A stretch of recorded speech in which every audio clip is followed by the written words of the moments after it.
साथियों नमस्कार, स्वागत है आपका अपने चैनल सक्सेस जंक्शन एक कदम सफलता की ओर में। और हम लेकर के आ गए हैं आपके लिए पर्यावरण एवं पारिस्थितिकी एमपीपीएससी यूनिट 7 का ये टॉपिक है। 2020 और 2021 के लिए अति महत्वपूर्ण है। इसका पहला ऑब्जेक्टिव है। इससे पहले सुबह की सीरीज में हमारी यूनिट 9 ऑलरेडी चल रही है सही समय पर। हर एक सब्जेक्ट के प्रश्न वहाँ से आपको देखने को मिलने वाले हैं। अब देखिए, हम आपको एक बात बताएं, अगर आप अपना सिलेबस देखेंगे तो वहाँ पर यूनिट 7 में जो है वहाँ पर दिया गया है विज्ञान एवं पर्यावरण। लेकिन वहीं अगर आप इंग्लिश की बात करते हैं तो वहाँ पर उन्होंने साइंस एंड टेक्नोलॉजी दिया है। अब आप उनकी मानसिकता समझ रहे हैं। विज्ञान, पर्यावरण और टेक्नोलॉजी, ये तीनों सब्जेक्ट जो हैं वो आपके यूनिट 7 में पूछे जाएंगे। सिर्फ विज्ञान और पर्यावरण ही नहीं पूछा जाएगा। तो थोड़ा दिमाग लगा करके उसको पढ़िएगा, उसको सिलेबस को देखिएगा कि सिलेबस में इंग्लिश में क्या लिखा है और हिंदी में क्या लिखा है। यानी कि 3 टॉपिक जो हैं वो आपके यूनिट 7 के अंतर्गत आ रहे हैं। ठीक है, तो आपको परेशान होने की कोई बात नहीं है। हम तीनों टॉपिक के ऑब्जेक्टिव आपको कराएंगे कि कैसे ऑब्जेक्टिव प्रश्न आपकी परीक्षाओं में पूछे जाएंगे। देखिए, हमने एक पोल क्रिएट किया था, वहां हमने पूछा था कि यूनिट 9 के साथ साथ में और कौन सी यूनिट आप लोग चाहते हैं ऑब्जेक्टिव के रूप में। तो वहां पर बहुत से लोगों ने वोट किया है और उन्होंने ये कहा कि यूनिट 7 हमें चाहिए। ज़्यादातर लोगों का कहना है कि यूनिट 7 हमें चाहिए। तो हम यूनिट 7 के ऑब्जेक्टिव आपके लिए लेकर के आ गए हैं। और परेशान होने की कोई बात नहीं है, जितनी भी यूनिट है आपकी एमपीपीएससी में उन सबके लिए ऑब्जेक्टिव हम आपके लिए लेकर के आएंगे। ठीक है, और एक एक प्रश्न की डिटेल में हम आपको जानकारी देंगे। जैसे यदि यह प्रश्न आपके मेंस में लिखने के लिए आ जाता है 3 नंबर में, तो आप उसके बारे में 3 नंबर में लिख भी सकते हैं। तो दोनों चीजें कवर हो रही हैं, आपकी प्री और मेंस दोनों की तैयारी एक साथ में हो रही है। ठीक है, चलिए शुरुआत करते हैं आज की इस सीरीज की पहले प्रश्न के साथ में।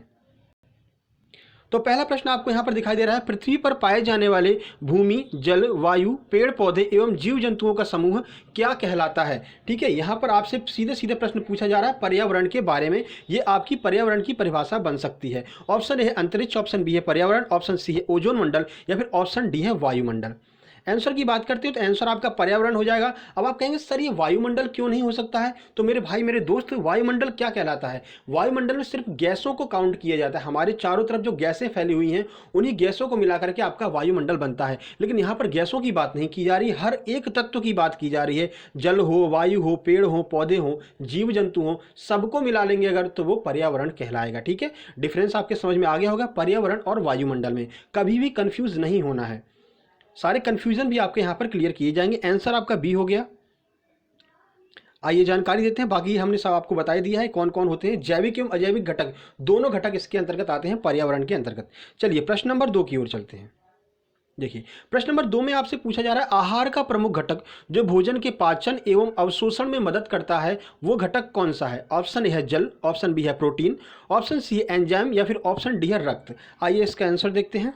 सही आंसर है ए, यानी जल इसका बिल्कुल सही आंसर है। अब देखिए, आहार, अगर हम कोई भोजन ग्रहण कर रहे हैं तो अगर हमारे शरीर में जल की कमी हो जाएगी तो पाचन कभी भी सही ढंग से नहीं हो पाएगा। फिर आप देखते हैं कि डॉक्टर आपसे कहता है भाई आपको डिहाइड्रेशन हो गया है, यानी आपके शरीर का निर्जलीकरण हो गया है। तो जल की कमी की वजह से चीज़ें पचती नहीं हैं, आपको दस्त या फिर और बीमारी जो भी होती है वो हो जाती है। तो जल सबसे महत्वपूर्ण घटक है हमारे शरीर में, हमारे भोजन को पाचन करने के लिए और अवशोषण करने के लिए। अब जल में बहुत सारे तत्व मौजूद होते हैं, जैसे आपका हाइड्रोजन होता है, ऑक्सीजन जो बहुत जरूरी होती है, ऑक्सीजन भी आपकी उसी में उपस्थित रहती है।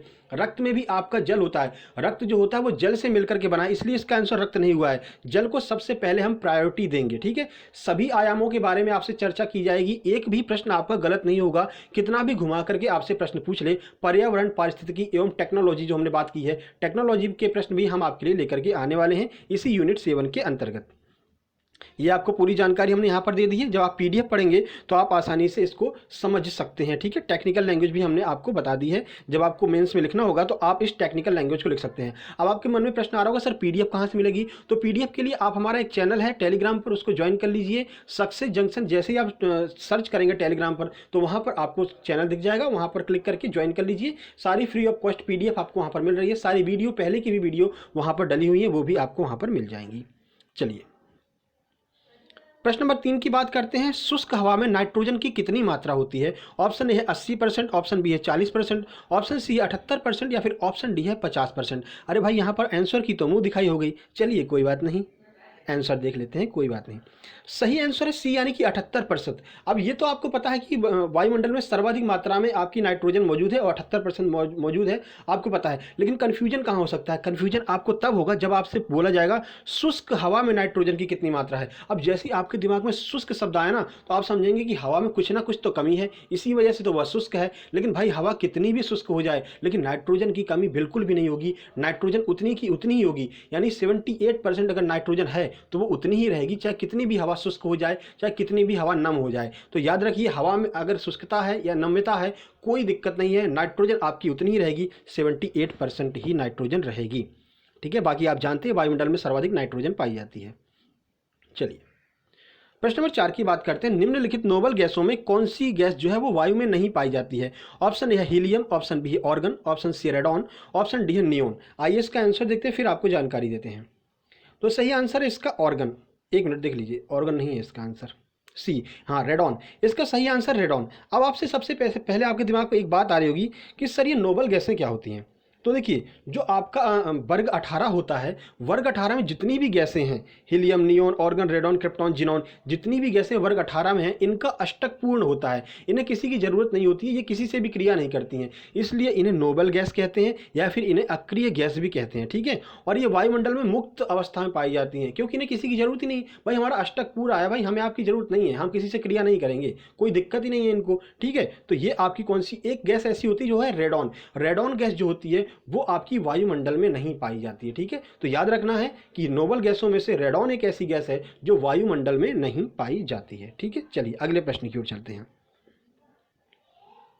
चलिए प्रश्न नंबर 5 की बात करते हैं। तो निम्नलिखित में से कौन सा कार्य पेड़ पौधों का नहीं है? इनमें से कौन सा ऐसा कार्य है जो पेड़ पौधे नहीं करते हैं? ऑप्शन है कार्बन डाइऑक्साइड का अवशोषण, बिल्कुल करते हैं भाई। सौर का अवशोषण, बिल्कुल सौर का भी अवशोषण करते हैं। वायु का प्रदूषण, भाई ये क्या है? वायु का प्रदूषण पेड़ पौधे, ऐसा कैसे हो सकता है? वायु का प्रदूषण नहीं करते हैं, बल्कि वायु प्रदूषण होने से रोकते हैं पेड़ पौधे।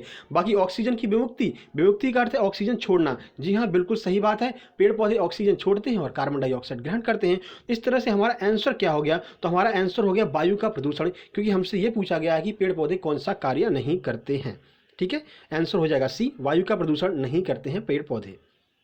देखिए, तो पेड़ पौधे कार्बन डाइऑक्साइड का अवशोषण कर ऑक्सीजन विमुक्त करते हैं। विभिन्न क्षेत्रों में सड़क के किनारे हरे वृक्षों की कतार खड़ी करके ध्वनि प्रदूषण से बचा जा सकता है। आपको पता होगा, जैसे कि कोई जैसे सरकारी ऑफिस है और अगर मान लीजिए वो हाईवे के किनारे है, तो क्या करते हैं, वहाँ पर बहुत ज़्यादा मात्रा में हरे पेड़ पौधे लगा देते हैं। उससे क्या होता है, हाईवे से जो भी वाहन गुजर रहे हैं तो उनकी जो आवाज़ होगी, हॉर्न की आवाज़ होगी या जो भी उनकी आवाज़ होगी, तो वायु प्रदूषण जो होगा वो पेड़ पौधों के द्वारा अवशोषित कर लिया जाता है और जो पेड़ पौधे के उस पार जो ऑफिस है उसको बिल्कुल भी डिस्टर्बेंस नहीं होता है। ठीक है, उम्मीद करते हैं एक एक पॉइंट आपको समझ में आ रहा होगा, हर एक आयाम के बारे में हम आपको जानकारी देने वाले हैं। चलिए प्रश्न नंबर 6 की ओर चलते हैं। तो देखिए, धारणीय विकास के लिए एक वैश्विक कार्य योजना को किस नाम से जाना जाता है? टेक्निकल लैंग्वेज है, हम आपको समझाते हैं। देखिए, धारणीय विकास का मतलब क्या है? धरती के बारे में आपने सुना होगा, धरती हमारी धरणी है, मतलब कि जो हमको धारण किए हुए है वो धरती कहलाती है। तो धारणीय विकास का सीधा सीधा आप मतलब लगाइए पृथ्वी से। तो पृथ्वी के विकास के बारे में एक वैश्विक कार्य योजना, एक विश्व स्तर पर जो कार्य योजना बनाई गई, उसका नाम क्या है? सीधे सीधे आपसे यह पूछा जा रहा है। टेक्निकल लैंग्वेज में फंसने की जरूरत नहीं है, हम कन्वर्ट करके सिंपल लैंग्वेज में आपको बताएंगे। ऑप्शन है एजेंडा 21, ऑप्शन बी है ओपेक, ऑप्शन सी है रियो 5 या फिर ऑप्शन डी है इनमें से कोई नहीं। आइए आंसर देखते हैं। सही आंसर ए, यानी कि एजेंडा 21। अब ये एजेंडा 21 क्या है, आइए आपको बताते हैं। तो देखिए, ब्राजील की राजधानी रियो डी जेनेरियो में वर्ष 1992 में पर्यावरण और विकास सम्मेलन आयोजित किया गया, जिसे एजेंडा 21 के नाम से जाना जाता है। अब देखिए, धरणी के बारे में हमने आपको बताया, धरती, तो धरती के विकास के बारे में, धरती पर पेड़ पौधे लगाए जाएं और धरती का जो क्षरण हो रहा है, जो वायुमंडल में मतलब अव्यवस्था फैल रही है, उसको बचाने के लिए 1992 में ब्राजील की राजधानी रियो डी जेनेरियो में एक सम्मेलन आयोजित किया गया और उसी सम्मेलन को एजेंडा 21 नाम दिया गया। ठीक है, विश्व स्तर पर यहाँ पर बात की जा रही है। चलिए अगले प्रश्न की ओर चलते हैं। तो सातवां प्रश्न आपके सामने है, यूएनईपी का मुख्यालय कहाँ अवस्थित है? ऑप्शन ए है जेनेवा में, ऑप्शन बी है काठमांडू में, ऑप्शन सी है नैरोबी में, या फिर ऑप्शन डी है नई दिल्ली में। कई बार यह प्रश्न पूछा गया है। देखिए, पर्यावरण एक ऐसा सब्जेक्ट है जिसके बारे में लोग ज़्यादा ध्यान नहीं देते हैं, लेकिन कम से कम 7 से 8 या फिर 10 नंबर तक आपका जो एमपीपीएससी है कवर कर लेता है पर्यावरण विज्ञान के अंतर्गत। विज्ञान के बारे में भी हम आपको बताएंगे, विज्ञान तो और भी ज़्यादा नंबर यहाँ पर कवर करता है। तो पर्यावरण के ऊपर आपको ध्यान देना है, क्योंकि ये एक ऐसा टॉपिक है जो आपको दूसरों से अलग बनाएगा। क्योंकि दूसरे लोग जो है वो इस पर कम ध्यान देते हैं, नहीं पढ़ते हैं इसको, लेकिन भाई इसको पढ़ना ही पढ़ना है, क्योंकि नंबर एक एक बहुत महत्वपूर्ण है, क्योंकि कंपटीशन जो है बहुत ज़्यादा आपको देखने को मिलने वाला है। चलिए यूएनईपी की बात कर लेते हैं। आइए देखते हैं इसका सही आंसर क्या है। सही आंसर है सी, यानी कि नैरोबी जो कि केन्या की राजधानी है, वहाँ पर आपका यूएनईपी का मुख्यालय है। अब यूएनईपी की फुल फॉर्म की बात करते हैं। तो देखिए, संयुक्त राष्ट्र पर्यावरण कार्यक्रम, जिसे यूएनईपी इंग्लिश में बात करें तो यूनाइटेड नेशन एनवायरनमेंट प्रोग्राम के नाम से जाना जाता है। इसकी स्थापना 1972 में हुई थी। याद रखना है, 1972 में स्थापना हुई थी। मुख्यालय नैरोबी केन्या में है। 3 नंबर में आप इतना लिख करके चले आएंगे तो आपका काम बन जाएगा। ठीक है, चलिए प्रश्न नंबर 8 की बात करते हैं। पर्यावरण के परिरक्षण एवं संरक्षण के लिए पर्यावरण संरक्षण अधिनियम भारत सरकार द्वारा कब पारित किया गया? ऐसी ही टेक्निकल लैंग्वेज आपसे पूछी जाएगी। अब हम आपको कन्वर्ट करके बताते हैं। देखिए, पर्यावरण के परिरक्षण का मतलब क्या है कि पर्यावरण में जो भी कमियां हो रही हैं उनको सही करना, एवं संरक्षण की जो भी परेशानियां उत्पन्न हो रही हैं, लोग पेड़ काट रहे हैं, फिर उसकी वजह से वायुमंडल में क्या परिवर्तन हो रहा है, उसको हमें संरक्षित करना है, चीज़ों को सही करना है। उसके लिए एक अधिनियम बनाया गया भारत में। वो अधिनियम कब पारित किया गया, यह आपसे पूछा जा रहा है। कोई भी चीज़ जब तक कानून का डंडा नहीं पड़ता है तब तक लोग सही नहीं होते हैं, इसलिए हमको एक एक्ट बनाना पड़ा, और उस एक्ट को कब पारित किया गया उसके बारे में आइए आपको जानकारी देते हैं। ऑप्शन ए की बात करें 1986, ऑप्शन बी है 1987, ऑप्शन सी है 1981, ऑप्शन डी है 1978। आइए देखते हैं। तो इसका सही आंसर ए, यानी कि 1986 में ये एक्ट पारित किया गया। देखिए, पर्यावरण परिरक्षण एवं संरक्षण हेतु एनवायरमेंट प्रोटेक्शन एक्ट भी कहा जाता है। ध्यान रखिएगा, एनवायरमेंट प्रोटेक्शन एक्ट इंग्लिश में आपसे पूछा जा सकता है। तो भारत में ये 1986 में पारित हुआ। ठीक है, जब कानून का डंडा पड़ा 1986 में, तब जाकर के धीरे धीरे चीज़ें व्यवस्थित होना चालू हुई, लोगों ने पेड़ लगाना चालू किए। नहीं तो भारत जब स्वतंत्र हो गया तो लोग यही सोचने लगे, भारत तो हमारा ही है भाई, जितने भी बाग बगीचे हैं काटो और घर बनाओ। ठीक है, लेकिन उससे क्या हुआ, पर्यावरण को बहुत ज़्यादा नुकसान होने लगा। ठीक है, उसके लिए हमें एक कानून बनाना पड़ा, और उस कानून को, उस एक्ट को क्या कहते हैं? पर्यावरण परिरक्षण एवं संरक्षण एक्ट कहते हैं। चलिए प्रश्न नंबर 9 की ओर चलते हैं। प्रश्न नंबर 9 आपके सामने है, नेशनल ग्रीन ट्रिब्यूनल एनजीटी की स्थापना भारत में कब की गई? और ये एनजीटी की फुल फॉर्म कई बार परीक्षाओं में भी आई हुई है। ऑप्शन ए की बात करते हैं 2008, ऑप्शन बी है 2009, ऑप्शन सी है 2010, ऑप्शन डी है 2011। आइए आंसर देखते हैं। सही आंसर सी, यानी कि 2010 में एनजीटी यानी नेशनल ग्रीन ट्रिब्यूनल की स्थापना की गई। ठीक है, अब जहां पर भी आपको ट्रिब्यूनल शब्द दिख जाए तो ट्रिब्यूनल का मतलब है न्यायिक, यानी न्याय के लिए कोई चीज़ बनाई गई है। आप अपने दिमाग में बिल्कुल रखिए, ट्रिब्यूनल शब्द जहां पर भी मिल जाए। आइए देखते हैं। तो 18 अक्टूबर 2010 को नेशनल ग्रीन ट्रिब्यूनल एक्ट 2010 के अधीन एनजीटी की स्थापना की गई। ठीक है, कौन सा एक्ट है? तो एनजीटी एक्ट 2010 के अधीन एनजीटी की स्थापना की गई है। उसके बाद आइए देखते हैं। अब इसके द्वारा पर्यावरण संरक्षण, वन एवं अन्य प्राकृतिक संसाधनों से संबंधित मामलों का निपटारा किया जाता है। अब आप कहेंगे सर ये मामले क्या होते हैं? तो जैसे कि कहीं पर भी आपने देखा कि जैसे रेत का खनन हो रहा है और बहुत ज़्यादा मात्रा में रेत का खनन हो गया और ट्रैक्टर ट्रॉली लेकर के जा रही है, तो वो उसकी जो धरपकड़ हो गई तो उसको जो है वो इस एक्ट के द्वारा उस पर मतलब कि कानूनी कार्रवाई की जाएगी। कहीं पर पेड़ ज़्यादा कट गए हैं, जैसे वीरप्पन एक समय हुआ करते थे कर्नाटक में, तो वहाँ पर क्या उन्होंने जो आपके चंदन के पेड़ होते हैं इनकी कटाई बहुत ज़्यादा जारी रखी, तो फिर उनके ऊपर जो कार्रवाई की गई वो भी इसी एक्ट के तहत की गई थी। ठीक है, तो सारी चीज़ें आपकी समझ में आ रही हों अगर, तो वीडियो को लाइक कर दीजिएगा, क्योंकि बहुत मेहनत लगती है भाई मेरे ऐसी चीज़ों को कलेक्ट करने में, फिर आपके सामने लेकर के आने में, टाइप करने में। तो इतनी मेहनत के लिए आपको सिर्फ कुछ नहीं करना है, एक लाइक करना है, एक प्यारा सा कमेंट कर देंगे तो बहुत अच्छी बात है, नहीं तो कोई बात नहीं है। शेयर जरूर कर दीजिएगा उन मित्रों को जिनको प्रश्न ढूंढने में परेशानी का सामना करना पड़ रहा है। चलिए प्रश्न नंबर 10 की बात करते हैं। यह बहुत ही महत्वपूर्ण प्रश्न है। पलाचीमाड़ा जो पर्यावरण की अपार क्षति के कारण चर्चा में रहा था, कहाँ अवस्थित है? ऑप्शन ए है कर्नाटक में, ऑप्शन बी है कोंकण में, ऑप्शन सी है केरल में, या फिर ऑप्शन डी है तमिलनाडु में। आइए देखते हैं आंसर। इसका सही आंसर सी, यानी केरल में जो है पलाचीमाड़ा स्थित है।